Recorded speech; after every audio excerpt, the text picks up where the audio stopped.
Hi, ఈరోజైతే నేను APPSC group 1 పేపర్లో మనకు స్క్రీనింగ్ టెస్ట్లో ఈ ఫస్ట్ క్వశ్చన్ అయితే నేను మీకు ఎక్స్ప్లెయిన్ చేస్తాను. చూడండి, విప్ కార్యాలయానికి సంబంధించి క్రింది ప్రకటనల్లో ఏది చెల్లుబాటు అవుతాయని చెప్పారు.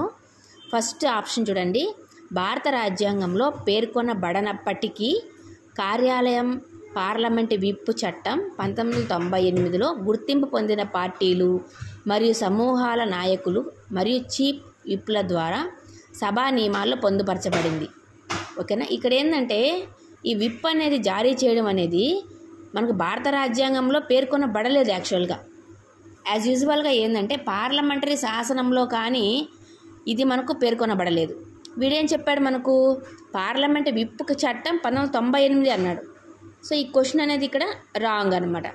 సెకండ్ ఆప్షన్ ఏంటంటే లోక్సభలో ప్రభుత్వ పార్టీ చీఫ్ విప్ పాత్రను పార్లమెంటరీ వ్యవహారాల శాఖ సహాయ మంత్రి నిర్వహిస్తారని చెప్పారు. ఇది రాంగ్.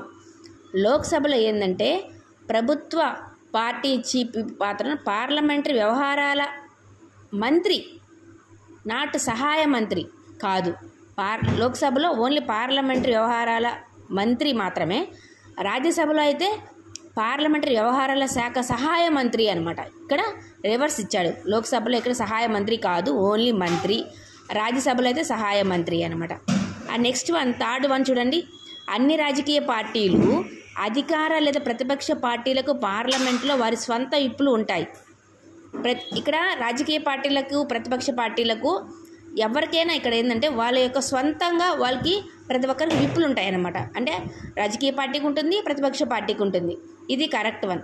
థర్డ్ వన్ చూడండి, ఫోర్త్ వన్ చూడండి, చీఫ్ విప్ సభా నాయకుడికి బాధ్యత వహించడు అన్నాడు. కానీ ఎవరైతే చీఫ్ విప్ ఉంటాడో అతను ఆ పర్టికులర్ సభానాయకుడి బాధ్యత వహిస్తాడు. ఇక్కడ వహించడు అన్నాడు. ఇది రాంగ్ అనమాట. అయితే చీఫ్ విప్ అతన్ని నియమించిన పార్టీ నాయకుడికి మాత్రమే బాధ్యత వహిస్తాడు కాదు, తప్పు.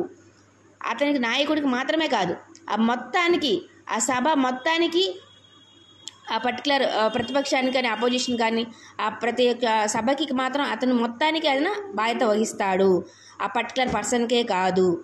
ఇంకా ఇక్కడ ఏమున్నాయంటే ఈ చట్టం అనేది మనకి ఏంటంటే పార్లమెంటరీ వ్యవహారాలపై ప్రభుత్వానికి సలహాలు ఇవ్వడము, మరి వారి శాఖలు ఉంటాయి కదా, దాన్ని ప్రభావితం చేసే పార్లమెంటరీ వ్యవహారాలకు సంబంధించి మంత్రులతో సన్నిహిత సంబంధాన్ని కొనసాగిస్తాడనమాట.